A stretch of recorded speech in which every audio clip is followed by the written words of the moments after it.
convocados para a conferência da manhã.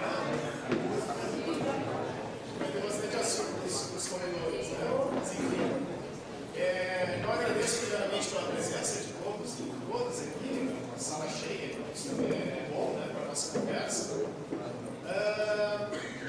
A ideia aqui vai ser conversar um pouco sobre esse livro, Sangue pelas Paulinas. Já não é mais lançamento, enfim, faz 2 anos que ele foi publicado, 2017. Mas as questões que eu trabalho no livro, eu acho que continuam atuais. E nos fazendo também pensar e repensar isso que está no título, de forma também provocativa, né? E o verbo se fez rede, quer dizer, esses modos que a igreja, e eu acho que o desafio também de cada um de nós, como membros da igreja, de algum modo traduzir, ou pelo menos ajudar na comunicação daquilo que é a fé cristã, daquilo que é a experiência cristã para esses ambientes digitais, que trazem linguagens, agora temos polêmica, né? Mas trazem linguagens, então eu reforço aqui, trazem processos, né? Conceito polêmico, renovados e novos para a tradição mesmo da igreja, para as formas, os métodos que a igreja vem desenvolvendo a sua comunicação. De algum modo, o ambiente digital traz pelo menos alguns questionamentos, alguns desafios para se pensar, então, a evangelização em rede, uma comunicação da fé em rede. Então eu vou tentar, o tempo não é muito extenso, vou tentar aqui fazer um apanhado bem geral daquilo que o livro aborda, algumas questões talvez que estão além do livro. Depois tem também o estande das Paulinas aqui, quem se interessar pode dar uma visitinha lá. E depois também, estamos falando de internet, joga lá no Google, vai achar também muitos materiais para a gente conversar sobre essa temática. Só para passar rapidamente aqui uma linha do tempo, para a gente ver tudo que a gente vem vivendo nesses últimos anos, em novas linguagens e em novos processos de comunicação, que afetam, inclusive, a nossa comunicação face a face. Então, tomando como ponto de partida dois elementos centrais para pensar o digital, que revolucionaram as formas de comunicação, a primeira foi o lançamento do Macintosh, lá nos anos 84. Por que esse computador revolucionou tanto? Porque foi ele que trouxe essa interface gráfica que nós temos no computador. Para os mais antigos, vocês devem se lembrar da linguagem DOS, que era aquela que para acessar os arquivos tinha que digitar lá, né, command, não sei o que, ponto, né, o executável, etc. e tal, dir, para buscar, enfim, né, quem é mais antigo sabe como é que funciona. O Macintosh, ele revoluciona a linguagem do computador, porque agora bastava clicar no ícone e ele fazia todo esse processo automaticamente. Então, a Apple, lá nos anos 80, revolucionou de algum modo esse processo digital. Logo em seguida, veio a www. A internet já existia como sistema de redes para conectar alguns centros acadêmicos dos Estados Unidos. Mas foi com a www, com essa linguagem comunicacional e computacional e informacional, que também essa rede que antes estava localizada em alguns centros acadêmicos, alguns centros empresariais, começa a se disseminar também por vários outros centros, se tornando realmente uma rede de redes e se ampliando então para todo o mundo, né? Tanto é que o próprio nome já diz, www, World Wide Web, uma teia de alcance mundial. Então esses dois elementos, esses dois marcos aí são fundamentais para entender todo o resto que veio aí em seguida, em questão de poucos anos. A internet do Brasil, o Google, o iPod, o Skype, o Orkut e o Facebook nasceram no mesmo ano, o YouTube, o Twitter, o iPhone, o WhatsApp, o Uber, o iPad, o Instagram, o Snapchat, enfim, tantas outras que estão surgindo nos últimos anos. Então são muitas linguagens, muitos processos renovados, e isso de algum modo vem revolucionando realmente o modo de pensar, inclusive, a vida social. Existe aí um marco, um divisor de águas daquilo que era o transporte antes do Uber e o transporte depois do Uber. O que era a hotelaria antes do Airbnb e depois do Airbnb. O que era a comunicação interpessoal antes do Facebook, do Orkut, do WhatsApp e depois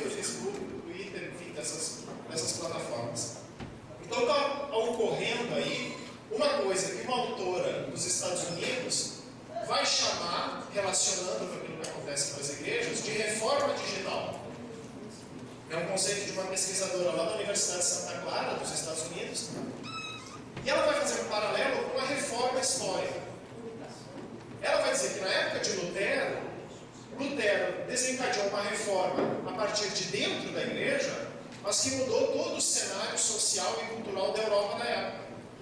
Com a publicação dos livros, a alfabetização dos camponeses e das mulheres, a fundação de diversas escolas para esses camponeses, enfim. Um processo que nasce de dentro da igreja, o Lutero era um monge agostiniano, mas que vai mudar o cenário europeu do ponto de vista da comunicação e da cultura. Só que ela vai dizer, hoje nós temos uma reforma digital, que é o contrário. É a cultura e a sociedade que estão mudando e que estão levando, por sua vez, as igrejas cristãs, e também a Igreja Católica, a repensar os seus processos e as suas linguagens. Aquilo que vem sendo modificado lá no âmbito da comunicação, das tecnologias, das linguagens, que por sua vez afeta, então, aquilo que a igreja vem fazendo do seu ponto de vista. Por outro lado, a Igreja Católica, especificamente, não ficou parada diante disso. De algum modo, a gente pode dizer que a igreja reagiu, respondeu, não frontalmente com a contra-reforma histórica, mas veio oferecendo respostas para essa reforma digital, aquilo que a gente pode chamar de algum modo de contra-reforma digital. De novo, não no sentido de ir contra, mas de ser uma tentativa de resposta diante dessa mudança que ocorre na sociedade. O Bento XVI, que foi o Papa, de algum modo, que dá esse passo corajoso de entrada no ambiente digital, ele vai dizer, numa das mensagens para o Dia Mundial das Comunicações, lá em 2011, que essa mudança cultural desperta na igreja uma nova maneira de aprender e pensar. Quer dizer, a própria igreja se sente desafiada a elaborar uma nova maneira de aprender, ou seja, a igreja precisa aprender com a cultura e a cultura digital, e a pensar. Pensar o quê? Pensar na fé, pensar o mundo, pensar as relações sociais. A própria igreja se sente desafiada a isso. Então, claro, todo esse processo leva para uma mudança, para uma transformação, de algum modo para uma revolução, inclusive do ponto de vista da igreja, dos seus métodos e das suas práticas de evangelização. E na Evangelii Gaudium, essa exortação apostólica do Papa Francisco, que lança, digamos assim, o pontificado dele, ele vai falar dessa ideia de enculturação. E se a gente pode falar de uma cultura digital, eu acho que a gente também pode se sentir desafiado a pensar uma enculturação digital. Como que a igreja pode, como dizia o Bento XVI, aprender com a cultura. E é bem o que o Papa Francisco vai dizer que é a enculturação. Ele diz, pela enculturação, a igreja introduz os povos com as suas culturas na sua própria comunidade. Porque cada cultura oferece formas e valores positivos que podem enriquecer o modo como o Evangelho é pregado, compreendido e vivido. Então, quer dizer, é um esforço de dentro para fora. É primeiro olhar para a cultura, perceber essa cultura, o que tem de formas e valores positivos, trazer isso para dentro da cultura eclesial, porque isso vai ajudar na pregação, na compreensão e na vivência do Evangelho. Então, acho que vale também para a cultura digital. Quer dizer, isso que está lá fora, entre aspas, né? Nessas plataformas, nessas linguagens, nesses ambientes digitais. O que esses espaços e ambientes oferecem de positivo para a própria evangelização? Então, a igreja, em cultura, traz para dentro da sua cultura isso que já está presente na cultura externa, digamos assim. É difícil de fazer essa separação entre externo e interno. Mas, enfim, o que está na cultura digital, como é que isso pode ser também apropriado pela igreja? Bom, como é que a igreja vem fazendo isso nos últimos anos? Um primeiro sinal é do ponto de vista da própria reflexão. O diz lá o Bento XVI, uma nova maneira de aprender e pensar. Então, se a gente pegar só as mensagens do Dia Mundial das Comunicações Sociais nos últimos anos, a gente vai ver que desde João Paulo II até o Papa Francisco, várias delas se centram na questão digital. Então, a gente tem a primeira delas em 2002, João Paulo II falando da internet como novo foro para a proclamação do Evangelho. Então, lá já na internet nascente, João Paulo II atentando para a internet como espaço de anúncio do Evangelho. Depois, Bento XVI, um Papa que, como todos nós sabemos, não tinha nada a ver com a cultura digital. Ele vinha de uma outra cultura oral, cultura escrita. E ele mesmo praticamente todas as obras de teologia dele, vocês sabem que ele tem muitas, sempre escreveu à mão e a lápis. Mas é esse Papa que vai dar passos bastante corajosos do ponto de vista da comunicação. Então, do ponto de vista da reflexão, ele vai lançar 4 mensagens falando de novas tecnologias, falando do papel do sacerdote, especificamente no mundo digital, a verdade, o anúncio e a autenticidade na era digital, as redes sociais, em 2013. As redes sociais ainda estavam ali praticamente nascendo. E o Papa Francisco, falando de fake news, que foi a palavra-chave daquele ano, 2017 e 2018, então o Papa Francisco extremamente atualizado e respondendo já para um fenômeno complexo, mas que estava ali, latente, e nesse ano falando de comunidades de redes sociais, como que a igreja pode pensar essas relações. Então, do ponto de vista da reflexão, a igreja já vem dando passos bem interessantes. E também aqui no Brasil. Vocês devem conhecer o Diretório de Comunicação da Igreja no Brasil. Quem não conhece, também estão ali as confraries católicas, vocês podem comprar e ler, que vale a pena. Tem um capítulo inteiro do Diretório que aborda igreja e mídias digitais, desde 2014. Então, também aqui no Brasil, os bispos, a igreja em geral, vem promovendo de algum modo essa reflexão, que não ficou só do ponto de vista teórico. Tem alguns marcos também dessa aproximação. E aqui eu vou passar os marcos mais gerais, do ponto de vista de Roma, do Vaticano, de como a igreja vem respondendo também na prática para esse fenômeno. O primeiro deles foi em 2011. Vocês vão se lembrar que nesse período a igreja vinha vivendo um momento de bastante turbulência. Os primeiros escândalos dos abusos sexuais estavam tendo bastante repercussão naquela época, outros escândalos financeiros envolvendo a Santa Sé, enfim, um período bastante conturbado para o papado de Bento XVI. Então, esse senhor aqui, o segundo, da esquerda para a direita, é um publicitário espanhol, dono de uma agência de publicidade lá da Espanha, e ele montou, então, um pacote, uma oferta de serviços para a igreja, para de algum modo ajudar a reconstruir a sua imagem, do ponto de vista bem publicitário, digamos assim.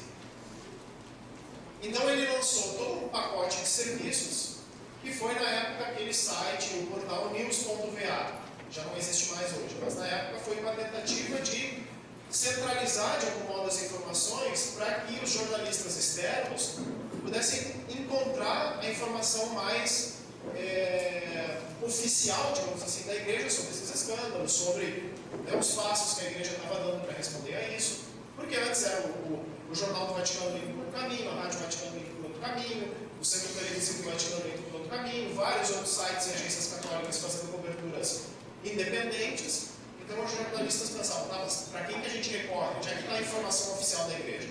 Então ele lançou esse site.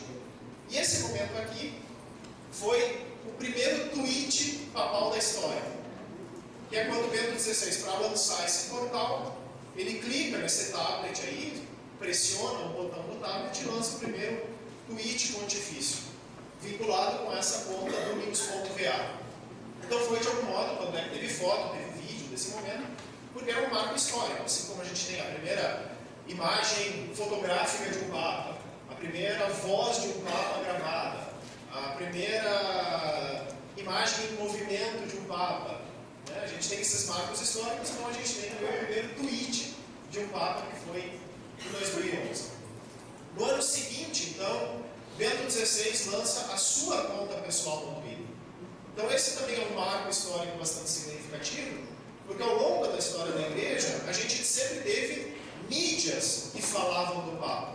Tinha o Jornal Vaticano que falava em nome do Papa. Tinha o Centro Televisivo Vaticano que falava em nome do Papa. Tinha a Rádio Vaticano que falava em nome do Papa. Mas pela primeira vez na história, é um Papa que se converte em mídia de algum modo.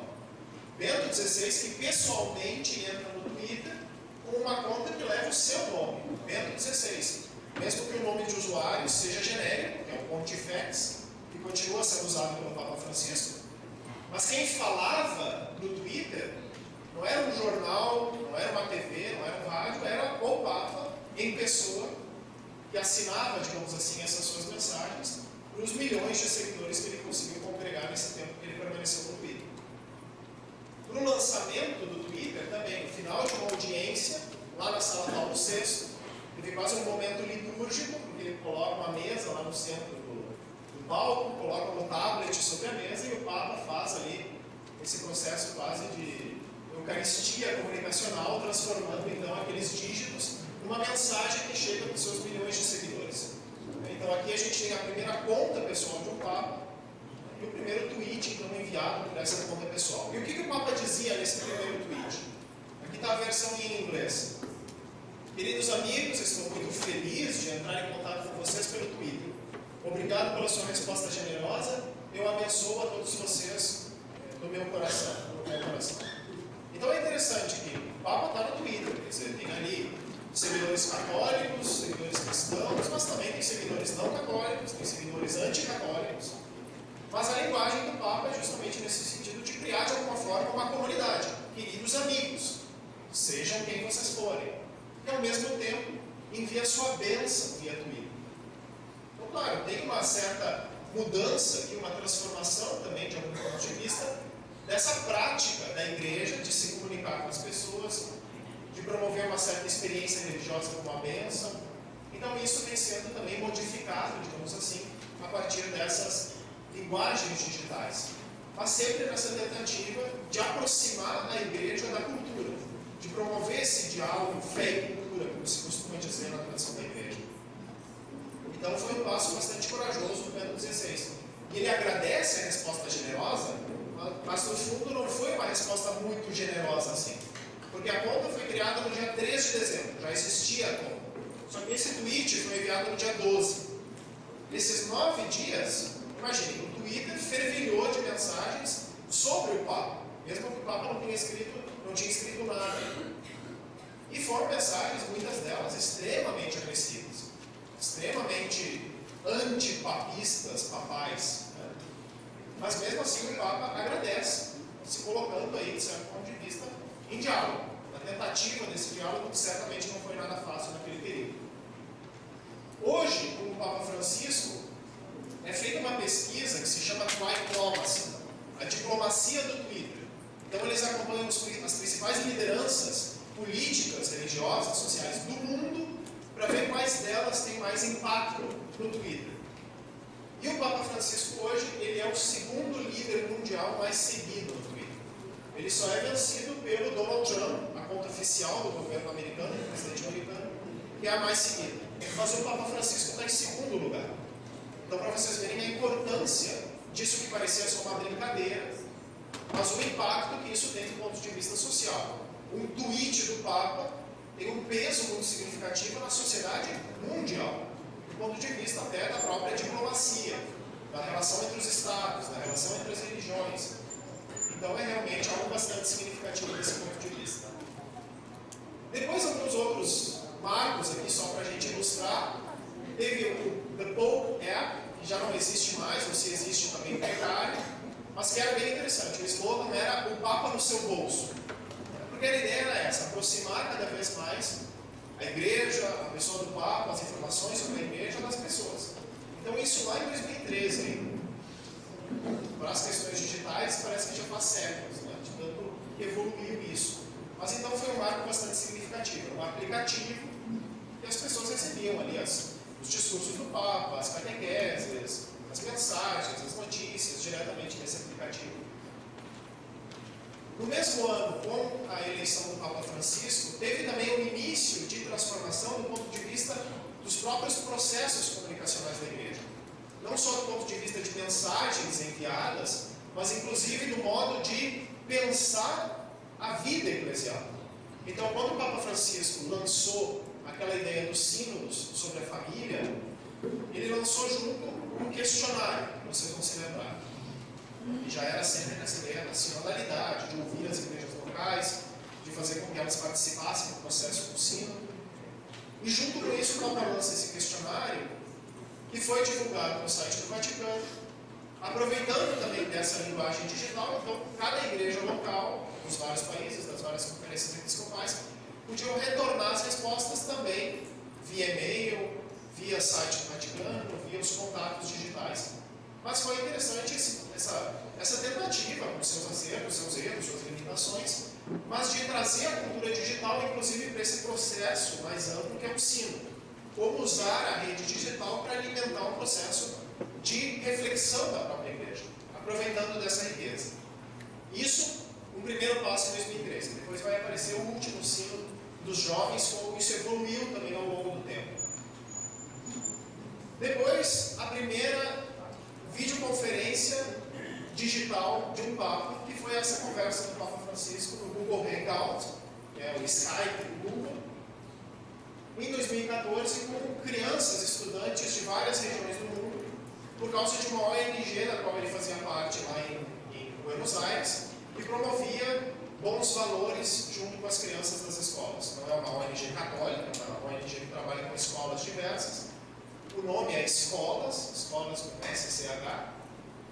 Então, como o Papa estava presente desde a fundação dessa ONG, quando era ainda arcebispo de Buenos Aires, agora, como o Papa, ele quis participar dessa videoconferência com essas crianças do mundo inteiro. Inclusive, se não me engano, esse menino primeiro aqui era do Brasil.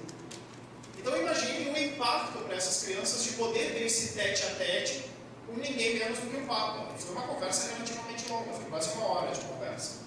Então, as crianças podiam fazer pergunta para o Papa e o Papa respondia ao vivo. Foi uma conversa ao vivo, depois vocês podem buscar no YouTube, está lá disponível a gravação. Extremamente interessante. E claro, mesmo sendo o Papa, a comunicação ali se dá de uma forma muito amigável na linguagem das crianças e a relevância disso, né, para essas crianças. Quer dizer, eu conversei com o Papa, pessoalmente, aliás, né, mesmo que tenha essa mediação tecnológica, mas as linguagens fluindo para além da tecnologia. Né? Quer dizer, o contato, essa experiência do sensível, como apareceu um pouco na conferência anterior. Né? Muito importante, muito significativo para essas crianças que participaram. Depois, toda a reforma da comunicação da Santa Sé. Vocês sabem que a Santa Sé tinha uma estrutura de comunicação, com o Pontifício Conselho para as comunicações sociais, a sala de imprensa da Santa Sé, que era o órgão mais profissional, digamos assim, da comunicação da Santa Sé, mas era uma estrutura já de vários anos e estava gerando uma certa tensão, porque cada órgão estava vivendo mundos independentes, faltava um pouco de sinergia. Então, o Papa Francisco resolveu fazer essa reforma, criando uma secretaria para a comunicação, que hoje é o órgão máximo que gerencia todo o processo de comunicação oficial da Igreja. E está sob o comando daquele leigo que apareceu ontem no vídeo, né? Me fugiu o nome dele agora, mas enfim, que é o prefeito, então, da Secretaria para a Comunicação. Um leigo, um jornalista profissional, pai de família, católico, que é o responsável, então, por toda a comunicação da Igreja do ponto de vista vaticano, oficial. Para lançar essa secretaria, é interessante o documento que o Papa Francisco publicou, porque como é que o documento começa? Ele começa dizendo o atual contexto comunicativo, caracterizado pela presença e pelo desenvolvimento dos meios de comunicação digital, etc, etc, etc. É um pouco aquilo que eu falava no início. É o atual contexto comunicativo que faz com que a Igreja se reforme. É olhar para a cultura, para ver que as linguagens estão mudando e os processos estão mudando, e faz com que a Igreja se reforme. Mas por que ela se reforma? Só para estar de acordo com os tempos? Só para ser moderninha? Não, porque, e assim é como o documento termina, desta forma, o sistema comunicativo da Santa Sé responderá cada vez melhor às exigências da missão da Igreja. Então, claro, a Igreja olha para o mundo, mas ela se reforma para poder responder à sua missão, à sua identidade, para ser fiel a si mesma, ao mandato que ela recebeu do próprio Jesus. Então é interessante esse vínculo que o próprio documento faz, que eu acho que é bastante significativo para nós mesmos repensarmos as nossas práticas de comunicação. Depois a gente teve essa outra revolução, que foi o vídeo do Papa. Vocês sabem que os Papas sempre lançavam as intenções pessoais para a Igreja no mundo inteiro, rezar junto com o Papa pela sua intenção mensal. Isso era sempre enviado em formato de texto, uma frase, uma intenção, e estava sempre, né, o órgão, digamos assim, da Igreja que mais se dedicava a essa oração, que era o apostolado da oração. As duas coisas são atualizadas, digamos assim. A intenção hoje não é só texto, ela é traduzida para um produto audiovisual, que é o vídeo do Papa. Se o tempo nos permitir, eu quero mostrar um deles. Totalmente ligado com a linguagem digital, são vídeos curtos, animados, e sempre o Papa se faz presente, é ele que lê o texto, é ele que convoca para a oração. E ao mesmo tempo o apostolado da oração, né, a gente tem um imaginário aí do que é o apostolado da oração. Ele então hoje se chama, com esse nome mais contemporâneo, Rede Mundial de Oração pelo Papa. Também nessa tentativa de traduzir essa experiência para o mundo. Quer dizer, se você vai falar para uma pessoa que não é católica, você faz parte do apostolado da oração, ela não vai entender o que é apostolado e muitas vezes não vai entender o que é oração. Mas enfim, Rede Mundial de Oração pelo Papa já parece uma coisa mais próxima da linguagem comum e corrente das pessoas, né, normais. Então me parece interessante também. Normais não é um bom termo, mas enfim. As pessoas que não compartilham da nossa fé essa nomenclatura. Em março de 2016, assim como a gente teve, dentro do 16, dando esse passo corajoso no Twitter, a gente teve o Papa Francisco dando um passo corajoso também de aparecer no Instagram, essa rede social que é basicamente composta de fotos, né, imagens, vídeos. Ali é o encontro dele, ele recebeu em audiência o fundador do Instagram, um rapaz muito jovem, desses inovadores digitais, o nome dele é Kevin Armstrong, se não me engano, recebeu em audiência e logo em seguida foi lançada a conta. É interessante também, para quem deseja pesquisar esse tipo de fenômeno, que as primeiras imagens parecia mesmo um book fotográfico do Papa Francisco. Era sempre ele. Mas ao longo do tempo, eu acho que eles foram entendendo bem o contexto, o Papa aparece cada vez menos. Aparece mais o povo, aparece mais os símbolos religiosos, aparece o contexto onde o Papa se faz presente, mas não é só a foto dele. Essa aqui foi a primeira foto mostrada na conta. Então é interessante perceber como a linguagem vai evoluindo, os usos que vão sendo feitos. O que significa comunicar o Papa na rede? Qual imagem responde mais para a missão da igreja? Será que é só ele sozinho em oração? Ou é ele também em outros contextos? Enfim, tem muitas questões aí que a gente pode levantar para essa nossa conversa, mas é um dos marcos também bem interessantes. Em julho de 2016, quando foi lançado o DOPET, essa linguagem jovem da doutrina social da igreja, foi lançado também um aplicativo para aproximar ainda mais esse documento dos jovens. Então os jovens podiam baixar o aplicativo e o próprio aplicativo trazia uma linguagem quase de videogame, com quiz, com adivinhações. Então era um aplicativo que tentava traduzir a doutrina social da igreja para uma linguagem bem juvenil e ao mesmo tempo para essas linguagens digitais também. E aqui o sínodo então dos jovens. Como fazer o sínodo dos jovens cada vez mais sinodal, né, trazendo essa ideia de sinodalidade, sem envolver os jovens e sem envolver os contextos onde esses jovens estão. Então o que o Vaticano fez? Ele lançou novamente um questionário, mas agora o questionário estava totalmente online. Os jovens podiam acessar o site e o próprio questionário já era respondido no próprio site. Foi um passo, com as suas limitações, erros e tudo que faz parte do processo, mas bastante significativo.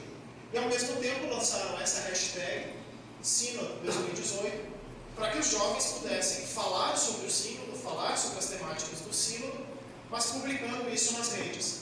Depois, a Secretaria do Sínodo podia acompanhar tudo o que vinha sendo publicado nas redes a partir dessa hashtag. Então também, de algum modo, é um modo de ouvir a cultura a partir de uma processualidade, de um protocolo digital, mas que pode ser muito enriquecedor para a igreja. Claro, a partir de um filme, a partir de uma leitura criteriosa, porque pode aparecer de tudo e mais um pouco, mas a partir dessa leitura criteriosa pode ter muito conteúdo positivo, inclusive, para enriquecer o processo do próprio sínodo e da própria reflexão sinodal. Então foi algo bastante interessante que aconteceu nesse ano. E no início desse ano, um novo aplicativo, então, que é o Click to Pray. Não sei se vocês já conhecem, mas é também uma forma de traduzir aquelas intenções do Papa, não só em vídeo, mas também em formato de aplicativo. E é um aplicativo que nos ajuda a rezar. Tem lá a oração da manhã, a oração da tarde, a oração da noite, o exame de consciência, uma linguagem digital, rápida, oferecendo também leituras bíblicas, e também todo o conteúdo que é produzido pelo próprio Vaticano, como as intenções, o vídeo do Papa, etc. Então aqui foi o lançamento do aplicativo, o Papa Francisco num Ângelus de domingo, lá na Praça de São Pedro, clicando também nesse tablet para fazer um lançamento, digamos assim, oficial do aplicativo. Então quem não conhece, vale a pena dar uma olhada e baixar.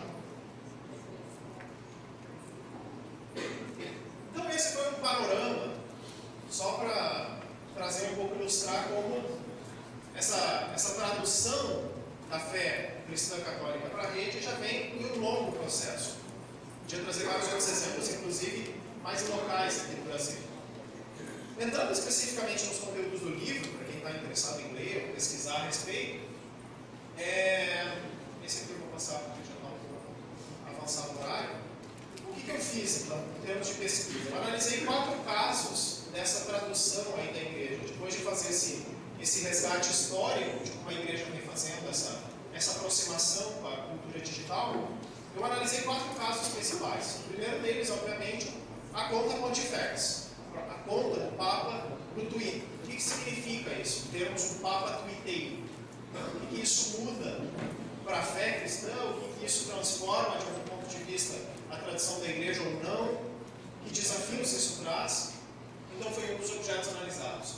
O outro foi uma página que já não existe mais, por causa dessa reforma dos meios de comunicação vaticanos, mas foi a primeira página de um órgão de comunicação oficial da igreja no Facebook, que foi o Programa Brasileiro. Foram os jornalistas do Programa Brasileiro que criaram a primeira página de Facebook oficial da igreja. Então, todo o processo de construção foi bem interessante, com todas as tensões de ter uma página oficial no Facebook, que é uma rede social bem diferente do Twitter.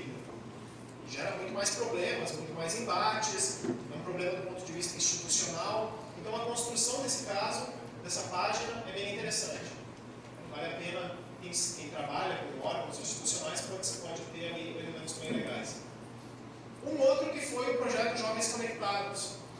Por quê? Porque hoje ele é um órgão oficial da igreja. Pode falar em nome da igreja com a chancela dos bispos e da Comissão Episcopal para a Juventude. Mas como é que ele nasceu? A partir dos jovens. Jovens católicos, mas que não estavam oficialmente, institucionalmente vinculados com a CNBB ou com algum órgão da igreja. Mas a partir da rede que eles fizeram, esse projeto foi nascendo.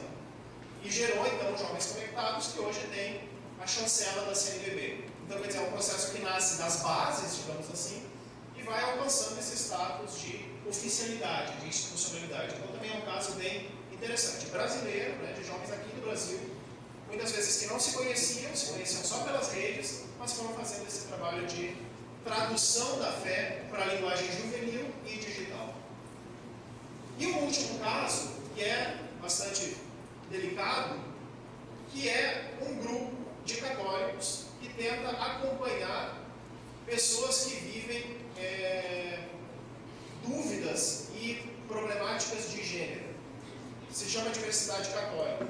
Tem o acompanhamento de sacerdotes, de religiosos, né? Já existem várias pastorais para a diversidade em algumas dioceses.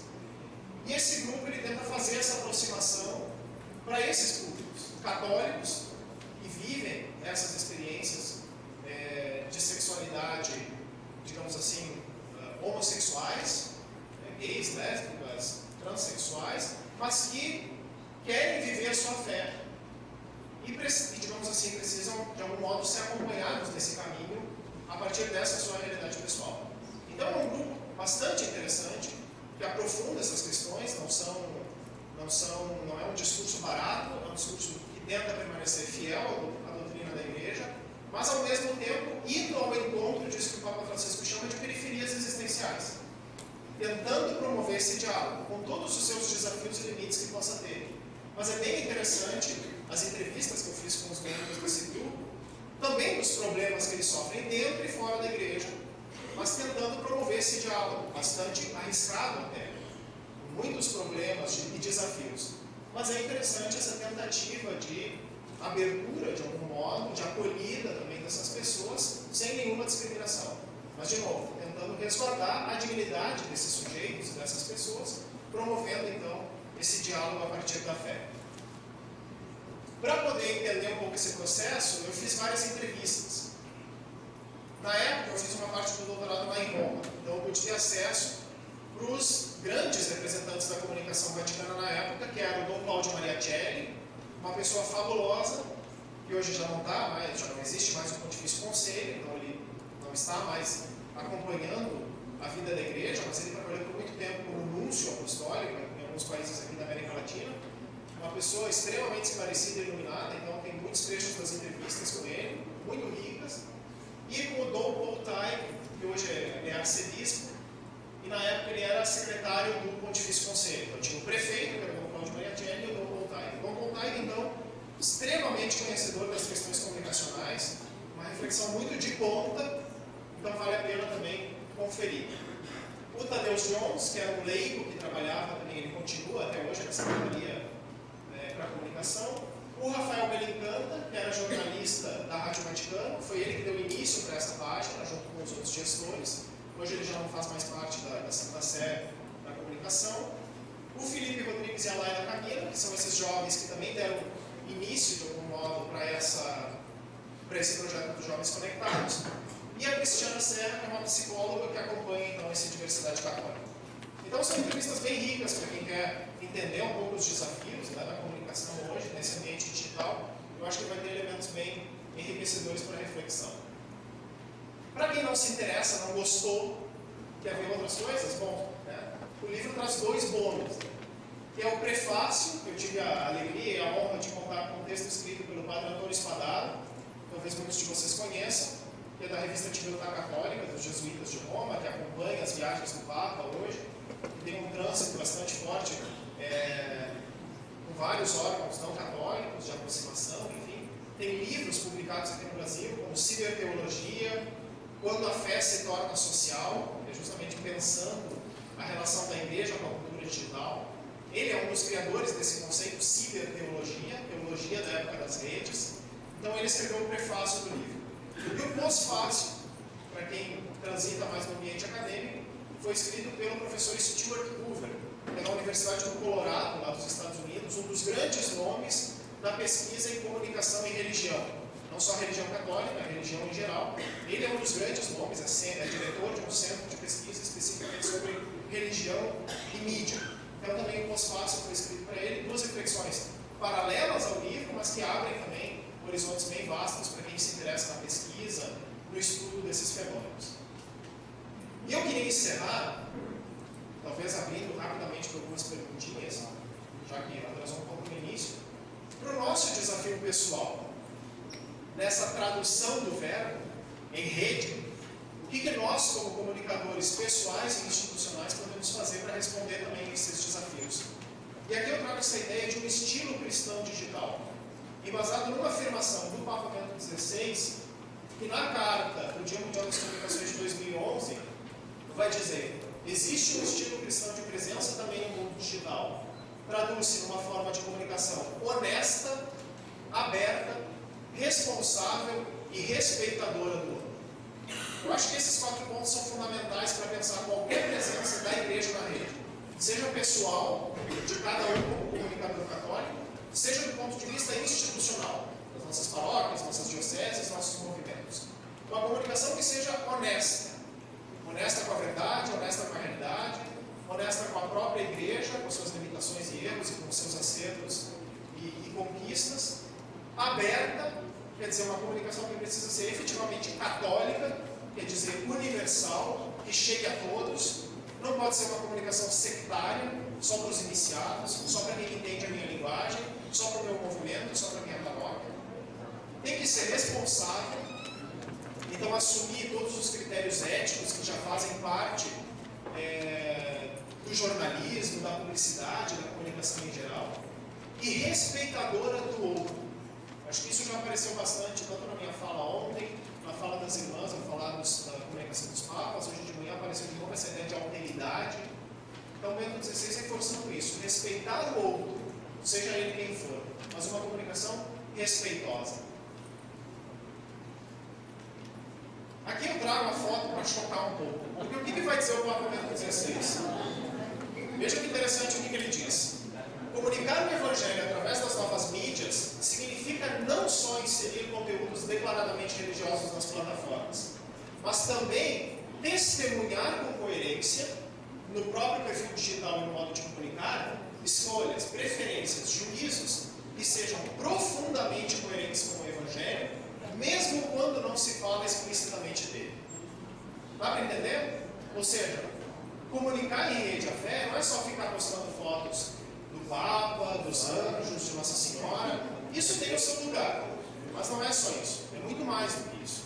É testemunhar com coerência as nossas escolhas, as nossas preferências, que sejam profundamente coerentes com o Evangelho, mesmo quando a gente não está falando do Evangelho. Então, quando a gente fala de política na rede, quando a gente fala de cinema na rede, quando a gente fala de moda, quando a gente fala de Copa do Brasil, né, que está lá o Grenal final, quando a gente fala de seja o tema que for, a gente precisa testemunhar com coerência essas opiniões que sejam profundamente coerentes com o Evangelho. Então, por que eu trago essa foto? Para brincar um pouco. Quer dizer, a foto não foi postada pelo Papa, a foto vazou, digamos assim. Mas a gente pode usar a foto, inclusive, para fazer essa leitura. Para quem que chegou essa foto? Para os conterrâneos do Bento XVI, lá na Baviera, na Alemanha. Esse sujeito aqui é um representante lá da região da Bavária, da Baviera. Para quem é alemão da Baviera, a cerveja é o pão nosso de cada dia. Qualquer refeição vai ter uma cerveja lá. Se bobear, vai ter até na mamadeira dos bebês. Quer dizer, faz parte da cultura deles.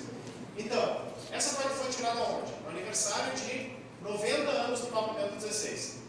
Para quem chegar aos 90 anos e não puder tomar um copo desse de cerveja para comemorar, está perdendo tempo. Né? Enfim, 90 anos tem que tomar um caneco inteiro de show. Mas o que eu quero brincar aqui? Essa foto, ao chegar na Baviera, os conterrâneos do Papa, vai testemunhar muito mais o Evangelho do que talvez qualquer outro discurso que o Bento XVI tenha feito profundamente teológico, pensado, refletido, porque vai mostrar essa proximidade, vai mostrar a celebração da vida a partir dos elementos culturais dos alemães, enfim. Então, mesmo com essa foto, o Papa Bento XVI está sendo profundamente coerente com o Evangelho, mesmo sem falar do Evangelho. Vai estar comunicando de algum modo uma boa nova, sem falar de Jesus, sem falar da fé, sem falar da igreja. Então, me parece que pode servir de uma metáfora interessante, dentro dos seus limites, obviamente. O Papa Francisco, com a sua linguagem mais explícita, vai dizer a mesma coisa. O testemunho cristão não se faz como bombardeio de mensagens religiosas, mas com a vontade de se doar aos outros através da disponibilidade para se deixar envolver pacientemente e com respeito. Me parece que esse é o ponto, o diferencial da comunicação cristã em rede. Testemunho com coerência. E aqui, para ir finalizando, o mais importante, eu acho, como que nós avaliamos as nossas presenças em rede? Quais são os critérios que a gente usa para isso?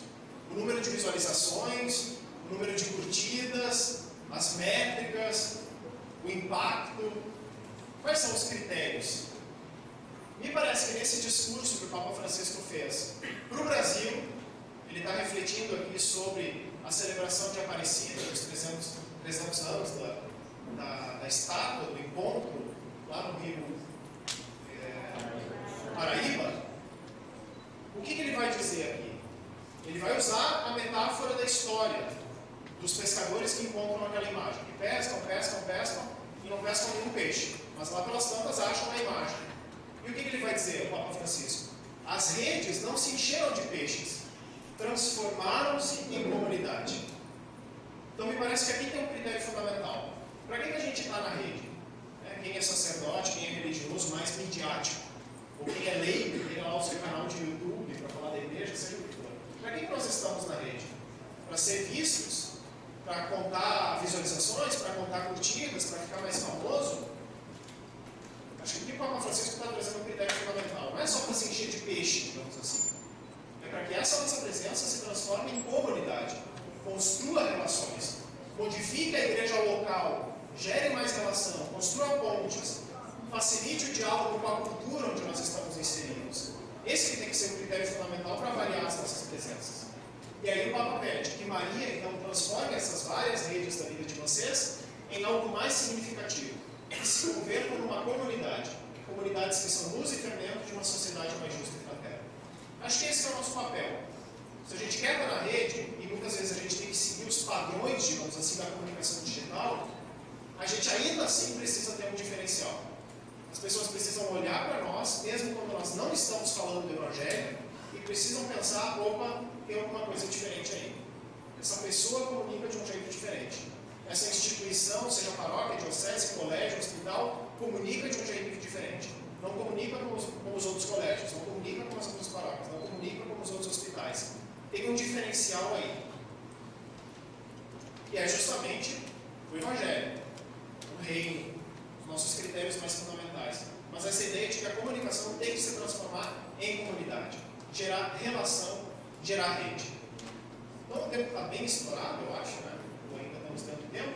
Eu vou deixar os meus contatos, que já apareceram ontem, mas enfim, para quem não estava ontem, e vou encerrar com esse pequeno vídeo, que é um dos vídeos do Papa, uma das intenções do Papa, em que o Papa Francisco vai pedir a nossa oração pelas redes sociais. Eu acho que tem tudo a ver para encerrar bem aqui o nosso encontro.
Estamos com problemas técnicos, mas...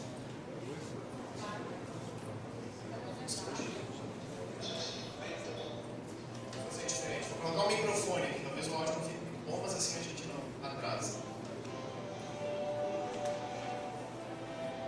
Internet es un don de Dios. También es una gran responsabilidad.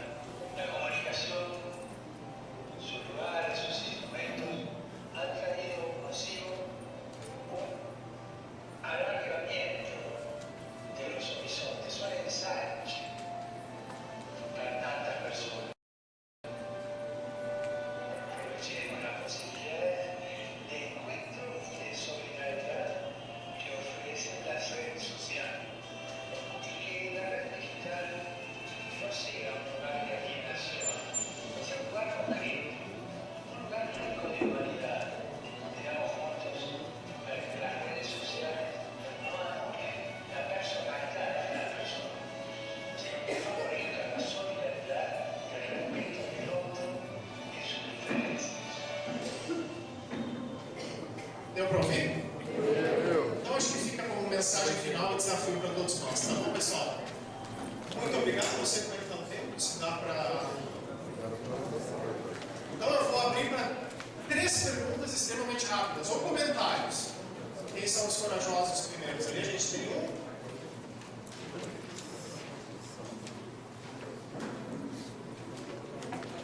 Eu sou o Mihail, da Universidade de Juazeiro, da Bahia. Queria que a gente pudesse, você pudesse falar um pouquinho para a gente, diante daquilo que você falou ontem, né, do risco da manipulação, né, da questão dos influencers, que muitas vezes a gente não sabe o que está por trás deles, né? E muitas vezes a gente vê na igreja, como a gente está falando aqui hoje, da realidade da comunicação na igreja, a manipulação às vezes dos católicos. E como a igreja, enquanto instituição, consegue responder a isso, né? E eu vejo assim como um grande desafio hoje para a igreja, o desafio de falar com o povo, com as pessoas comuns, com aqueles que não são cristãos, mas às vezes o desafio de falar com os católicos simples, humildes, né?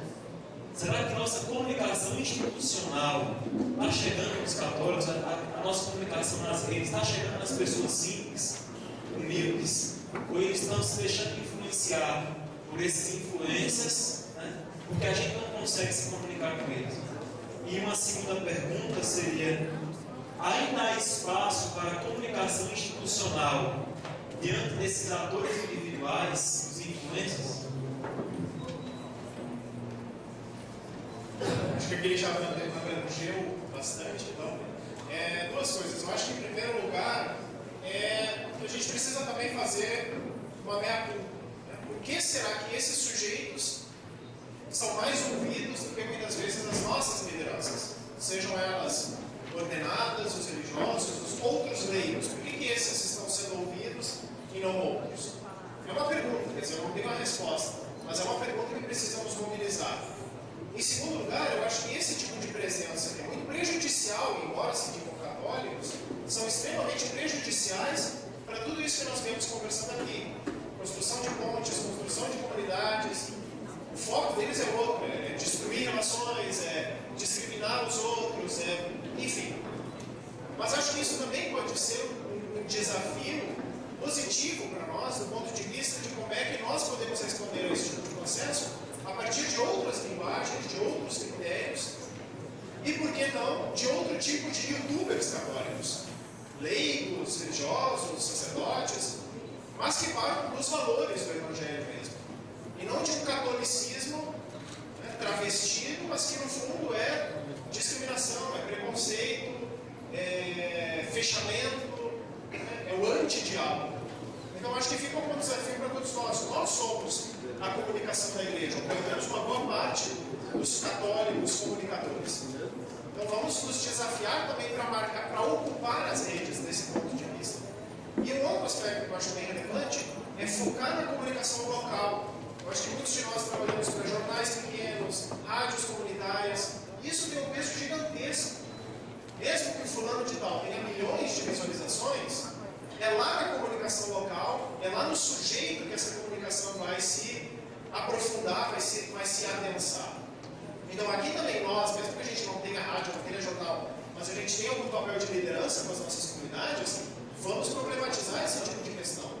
Vamos promover uma outra comunicação a partir de outros temas, a partir de outras linguagens, para de algum modo também ajudar numa comunicação mais cristã, católica, como a igreja nos pede. Então acho que tem um desafio, tanto do ponto de vista institucional, quanto do ponto de vista pessoal para cada um de nós. Acho que fica como resposta geral, é uma temática bastante complicada, mas enfim, fica um desafio aqui para todos nós. Tá bom? Obrigado, pessoal.